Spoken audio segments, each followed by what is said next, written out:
ऐसे ऊर्जामान स्थान में बड़े ही सौभाग्य के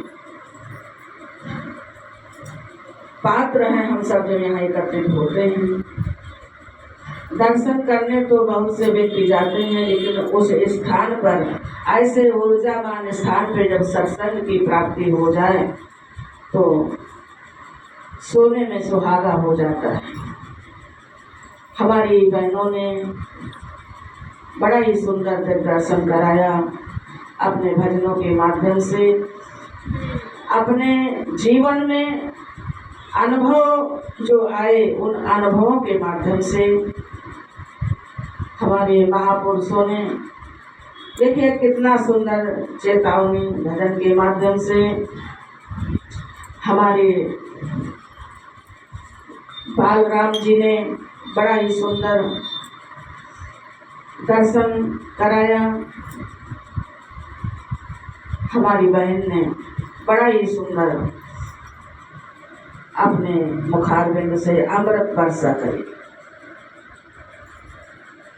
ये ऐसी बरसात है कि इस बरसात में एक बार भी कोई व्यक्ति भीग जाए, सराबोर हो जाए तो जीवन जितना का जीवन फिर वो सूखता नहीं है, वो भीजा ही रहता है, सराबोर ही रहता है।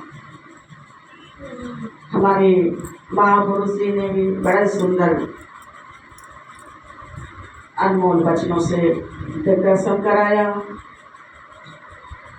यह स्थान ऐसा है कि ये भाग्यशालियों को ही प्राप्त होता है, अधिकारियों को ही प्राप्त होता है। जो अधिकारी हैं वही यहाँ आ पाते हैं।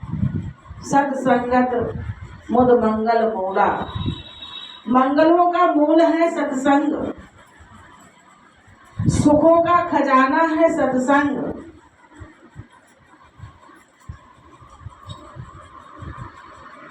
वास्तव में मंगल तो सभी चाहते हैं और हम भी परमात्मा से प्रार्थना करते हैं कि परमात्मा सभी का मंगल हो, सभी सुखी रहें, सभी निरोग रहें, क्योंकि सभी हमारे ही तो हैं।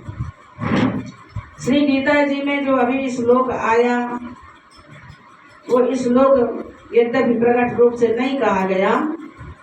मया तद मिलम सर्वम जगत अव्यक्त मूर्तिना मत स्थानी सर्वभूतानि न चाहम कैसो स्थितः। ये भगवान कह रहे हैं, श्री भगवान जी के मुखारबिंद से कहा हुआ श्लोक है।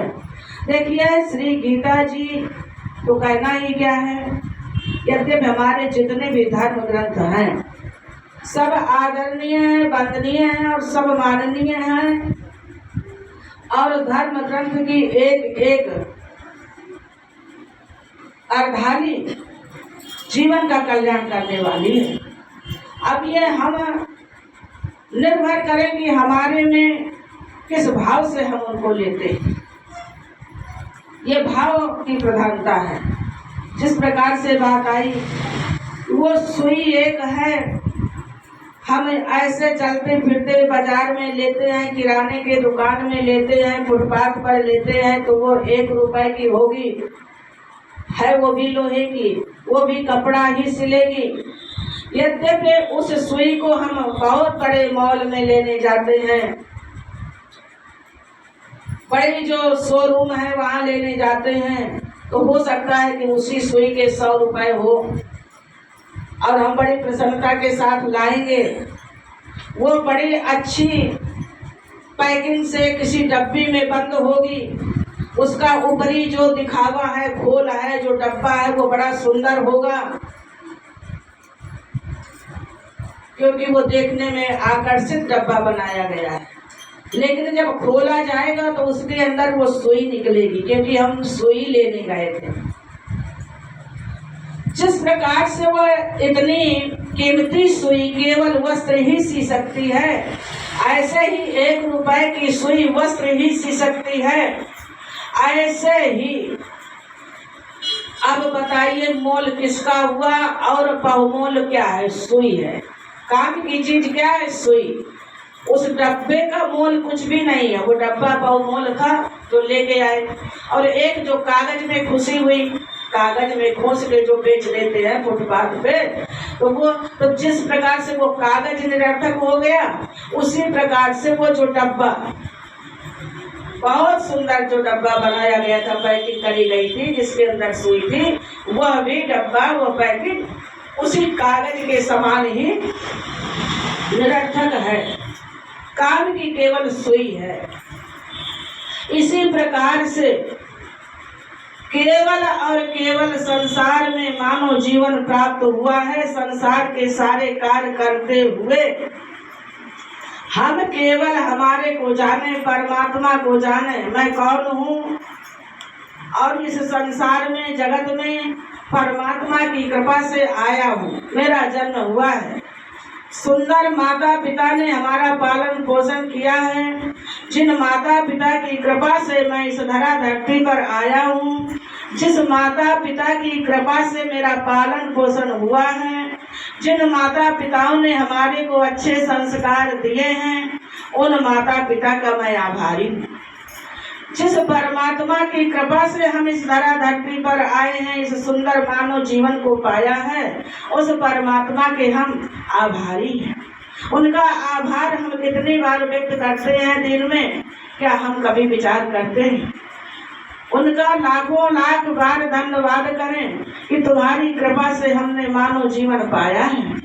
तुम्हारी कृपा से हे नाथ, इस संसार में हमने इस मानव जीवन को सार्थक बना पाए, इस मानव जीवन का माने समझ पाए, और इस मानव जीवन को जिस परमात्मा की कृपा से हम पाया, सुंदर नेत्र, सुंदर श्रोत्र, सुंदर घ्राण, सुंदर रसना और सुंदर बुद्धि, जिससे हम विचार करते हैं, जिस बुद्धि के विवेक के कारण ऐसे सुंदर स्थान पर हम आ पाते हैं। नीर क्षीर विवेक, जिस प्रकार से हंस दूध और पानी मिला के रख दो तो वो अलग कर देता है, क्षीर को जो है ग्रहण कर लेता है, यानी कि दूध को ग्रहण कर लेता है और पानी को छोड़ देता है। ऐसे ही गुरुदेव की कृपा से हमने परम तत्व को ग्रहण किया है, माने कि उसको इस संसार रूपी जल से उस तत्व रूपी परमात्मा को पा लिया है, जान लिया है। आप हंस हैं, आप यहाँ जितने भी बैठे हुए हैं हंस हैं, इन्हीं को हंस कहते हैं। आप जैसो हंस कोई दूसरा नहीं। और कहते हंस मोती चुनता है, तो आप ये ज्ञान रूपी मोती चुन रहे हैं। धन्य है आप सबका जीवन, धन्य है आपके माता पिता, और धन्य है, हम तो कहते हैं बहुत बहुत धन्यवाद है आपकी उस सुंदर भावनाओं को कि जो आप यहाँ सब आते हैं। स्वस्थ शरीर मिला परमात्मा की कृपा से, ऐसे नेत्रों से हम परमात्मा का दर्शन कर पाते हैं, संतों का दर्शन कर पाते हैं। ऐसे सुंदर श्रवण परमात्मा ने जो दिया, इनसे हम सुंदर धर्म ग्रंथों की अमृतमय वाणी संतों के मुखार बिंद से श्रवण कर पाते हैं, सतगुरु के मुखार बिंद से श्रवण कर पाते हैं। और जो इतनी श्रद्धा अपनी लगा देते हैं, जब हमारी श्रद्धा होती है तो समझ लो कि सोने में सुहागा हो जाता है। श्रद्धा मान लभते ज्ञानम, श्रद्धा मान को ही ज्ञान का लाभ प्राप्त होता है। कितनी सुंदर वर्षा हो और बहुत धूप गर्मी से हम व्याकुल हैं, बेचैन हैं, उमस है, भीगना चाहते हैं, लेकिन क्या करें, निकले भी बरसात में तो छतरी लगा लिया। अब क्या करें, बारिश का दोष है, बादलों का दोष है, किसका दोष है? हमारे समझ का ही तो दोष है। भीगना भी चाहते हैं, छतरी भी लगाए हैं या छत के नीचे बैठे हैं। इसी प्रकार से वर्षा तो हो रही प्रेम रस की, अमृत रस की। ये प्रेम तत्व की वर्षा सदगुरु के माध्यम से मिलती है। भेजते हैं हम सब, लेकिन पाता वही है जो छतरी को समेट कर भेजता है, वो मस्त हो जाता है, निहाल हो जाता है। हमारे गुरुदेव ने करुणा करी, सब पर करी, क्योंकि सदगुरु के लिए न कोई अपना है न कोई पराया है। सदगुरु तो सबको समान, जिससे परमात्मा जैसे सबको प्रेम करता है ना, ऐसे सदगुरु सबको प्रेम करता है, क्योंकि सदगुरु में और परमात्मा में कोई अंतर नहीं होता है। नहीं, मेरा सदगुरु ऐसा करुणामय, ऐसा वात्सल्यमय, प्रेममयी अपनी वाणी से निहाल कर देते हैं और जीव का, व्यक्ति का जो भी इस सत्संग में आ गया उसका जीवन मरण से, जीवन मृत्यु से छुटकारा दिला देते हैं। बात आती है, संत वास्तव में इतने कोमल हृदय होते हैं। एक बार की बात है, भगवान श्री रामचंद्र जी बैठे हुए थे चित्रकूट में, फटक शिला है एक स्थान, वहां बैठे हुए हैं। मन में आया कि ये जनक नंदिनी एक सम्राट राजा की पुत्री है, ऐसी सुकोमल चरण कमल वाली कि जिन्होंने कभी मखमली गद्दों से नीचे पैर नहीं रखा, आज ये वन वन में भटक रही है। इनका श्रृंगार कभी नहीं उतरा, आज ये ऐसे सादे स्वरूप में और फिर भी प्रसन्न है। लेकिन जब देखा, देखिए कभी ना कभी याद आती है, कभी मायके पक्ष की याद आई कि हम एक राजा की पुत्री, क्या महलों में रहती थी, विचरण करती थी, क्या सखियों के साथ किलोल करती थी, खेलती थी, और एक चक्रवर्ती सम्राट की बहू, कितना सुंदर महल, कहाँ रहती थी, कैसे माताओं के बीच में नैन की पुतरी के भांति ऐसे रहती थी। वो भी समय था और आज यहाँ बैठी हूँ। जब ऐसा विचार करते हुए, मनन करते हुए देखा कि ये जनक नंदिनी के चित्त में ऐसा चिंतन हो रहा है, कुछ उदास मुखमंडल दिख रहा है, तो भगवान ने विचार किया कि आज हम इनको थोड़ा प्रसन्नता दे। तो फूलों के यानी कि पुष्पों के रंग बिरंगे पुष्प लाए, चुन चुन कर अपने हाथों से भगवान, और उनके आभूषण बनाए, कई प्रकार के आभूषण बनाए, बालों में लगाने वाले सुंदर गजरा बनाए और सीता जी को सजाया। हमारी जनक नंदिनी प्रसन्न हुई, मुखमंडल पर थोड़ा प्रसन्नता आई, थोड़ा अच्छा लगा। इतने में कहते हैं जयंत, ये इंद्र का पुत्र है, आया और उनके चोट मारा और भागा। तो हमारे प्रभु जी को, भगवान श्री राम जी को ये अच्छा नहीं लगा। उन्होंने सींग का एक तिनके का बाण उठाया और उसे जयंत के पीछे छोड़ दिया। अब तो वो जयंत जहां जहां कौवा के रूप में है और जहां जहां भागता फिरता है, वो बाण पीछे लगा है। और बात यहाँ तक आई कि वो सब जगह गया, तीनों लोकों में गया। ब्रह्मा जी के पास, जो ब्रह्मा पितामह है, सृष्टिकर्ता है, ब्रह्मा जी के पास गया, रक्षा करो मेरी। उन्होंने कहा हमसे ये रक्षा नहीं होगी आपकी। महादेव के पास गए, उन्होंने कहा हमारे से रक्षा नहीं होगी तुम्हारी। यानी कि सभी जगह गए। इतना त्रसित है दुख से, किसी ने रक्षा करने के लिए तैयार नहीं हुआ। कोई भी नहीं कहा कि हम तुम्हारी रक्षा करेंगे। अब क्या करें? गलती करने समय हम सचेत नहीं रहते, हमसे गलतियां हो जाती और फिर बाद में हम इतना परेशान होते कि अब हम जो गलती किया, इसका जो हमारे को खामियाजा भोगना पड़ रहा है, इसका जो परिणाम मिल रहा है, उससे हम कैसे बचें? तो कौन बचावे? तो भगवान ने कहा यहाँ कि कोई नहीं बचा सकता। लेकिन संत बचा सकता है। जीव से गलती हो जाए तो कोई बचाने वाला नहीं है, लेकिन संत बचाता है। अब वो कैसे बचाता है? आज बहुत सुंदर सुंदर बातें आई कि कर्म का बीज जो बोगे, जिस चीज का बीज बोगे खेत में वही फसल मिलेगी और वही आपको काटना पड़ेगा, वही फल खाना पड़ेगा। तो बिल्कुल बात सत्य है। लेकिन हमारे जो गुरुदेव हैं, संत जिसे मिल जाते हैं, वो बता देते हैं कि गलती से चलो तुमने जो बीज बो दिया तो उस बीज का निदान मैं तुम्हें बताता हूँ कि कैसे नष्ट होगा। भाई जो पक चुका फल, जो बन गया फल, वो तो खाना पड़ेगा। लेकिन अब वो बता देते हैं कि अब ये बीज मत बोना, यानी कि अब कर्म रूपी बीज ना बोना। तो कैसे ना बोना? अब कर्म चाह करके ना करो।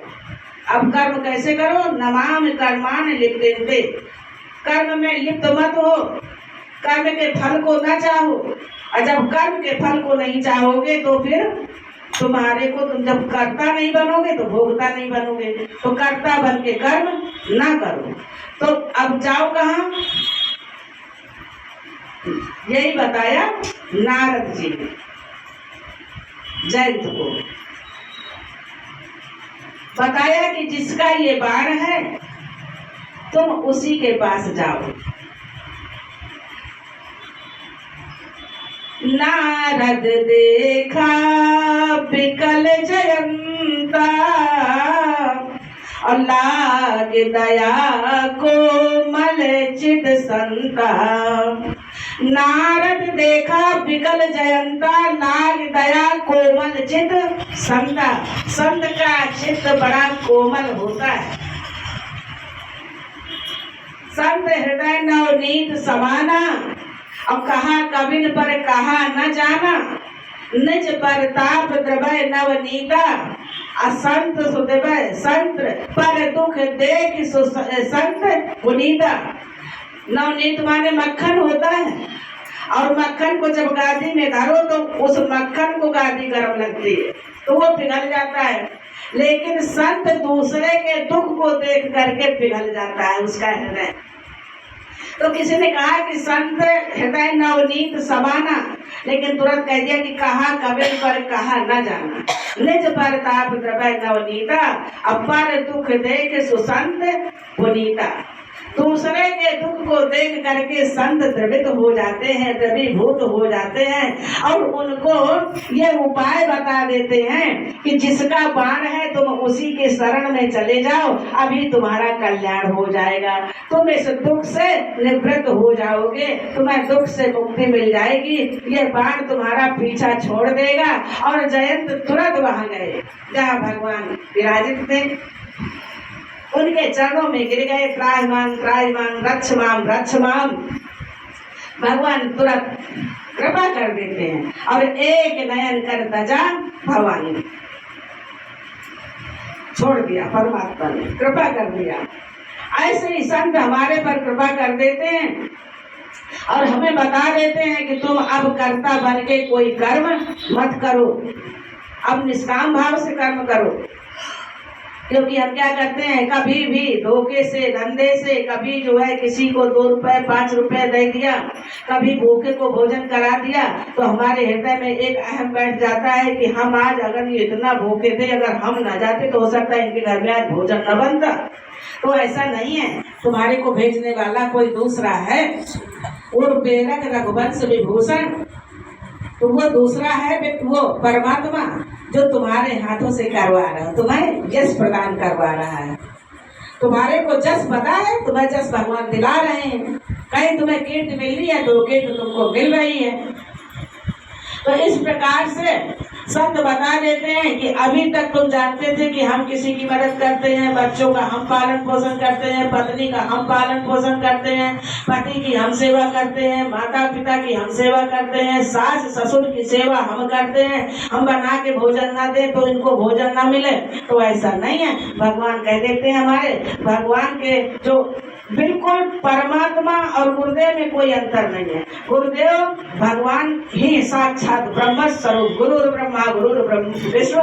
तो वो बता देते हैं कि अब आज से बस यही तुम्हारे अंतःकरण से चला जाए कि तुम करता हो, तुम किसी के लिए कुछ करते हैं अपने लिए। भाई सारी अभी कितनी सुंदर सुंदर बातें आई कि भाई लहर से यही तुम आ गए कि तुम थोड़ा ठहर जाओ। अब बताओ लहर प्यासी है तो कहे जीव प्यासा है, लहर माने जीव, और जब ठहर गया तो वही शिव। तो इस प्रकार से गुरुदेव कर्तापन का भाव मिटा देते हैं, निष्काम भाव के कर्म करो तो फिर कर्म फिर वही कहते हैं तभी इच्छा मिट जाती है। भाई जब निष्काम भाव से करोगे तो फिर काहे की इच्छा, जो इच्छा करोगे वो निष्काम होगी, तो तुम्हारा आना जाना नहीं होगा। और नहीं जब तक जो है हमारी इच्छाएं अनंत है, कभी इच्छाओं की पूरी हो नहीं सकती। और बात ये भी सही कि इच्छाएं अनेक प्रकार की हैं, इच्छा सबकी, इच्छा असत इच्छा अच्छे की, इच्छा बुरे की, अच्छा योग की, अच्छी इच्छा भोग की, यानी कि कितनी इच्छाएं हैं। इच्छा कभी कभी ऐसी ऐसी होती कि किसी के घर में आग लगा दे, और लगाया कितने लोगों ने। अब तो यहाँ शहर में क्या अब पक्के घर बन गए, गाँव में देखो तो बहुत सी ऐसी घटनाएं जब पुराने समय में हुआ करती थी। तो इच्छाएं अंदर से भाई इच्छा हुई, उन्होंने गलत कर दिया, उसका परिणाम नहीं देखा। लेकिन आज हमने किसी के साथ गलत किया तो वो शरीर को लेना पड़ेगा हमें फिर से, और फिर वो उसका भोग भोगना पड़ेगा। गुरुदेव बस इतना कर देते हैं कि बस अब तुम जो है निष्काम से होकर के कर्म करो। निष्काम जो कर्म होने लगा तो फिर बीज उगेगा ही नहीं, कर्म बनेगा नहीं, और हमारा कुछ बने में जो है शरीर जो प्रारब्ध है वो भोगो इसी शरीर से। अब प्रारब्ध छे तो बस परमात्मा के तो आप हो ही चुके हो, आपको पता चल गया कि मैं जल ही था, लहर बन गया था हवा के कारण, अब मैं जल ही हूँ, तृप्ति हो गई। तो कहाँ से मिलेगा, लेकिन मिलेगा संतों से, महापुरुषों से, गुरुजनों से। ऐसे हम नहीं जान सकते। तो श्रद्धावान लगते ज्ञान, श्रद्धावान हमारे को श्रद्धा रूपी पूंजी होनी पड़ेगी, रखनी पड़ेगी, लेनी पड़ेगी। और श्रद्धा रूपी पूंजी को हम अपना लें, ऐसी तिजोरी में धरे श्रद्धा रूपी पूंजी और विश्वास, तो फिर हमारा काम बन गया। श्रद्धा विश्वास ही हमारे जीवन की बहुत बड़ी पूंजी है। संत के शरण में जाने के लिए, सदगुरु के शरण में जाने के लिए, परमात्मा के शरण में जाने के लिए, इस सत्संग में आने के लिए। तो इन्हीं शब्दों के साथ हम अपनी वाणी का विराम देंगे। आप सभी लोगों के पावन पवित्र चरणों में बार बार नमन वंदन। बोलिए सद्गुरुदेव भगवान की जय। सात श्री सर्वाधार।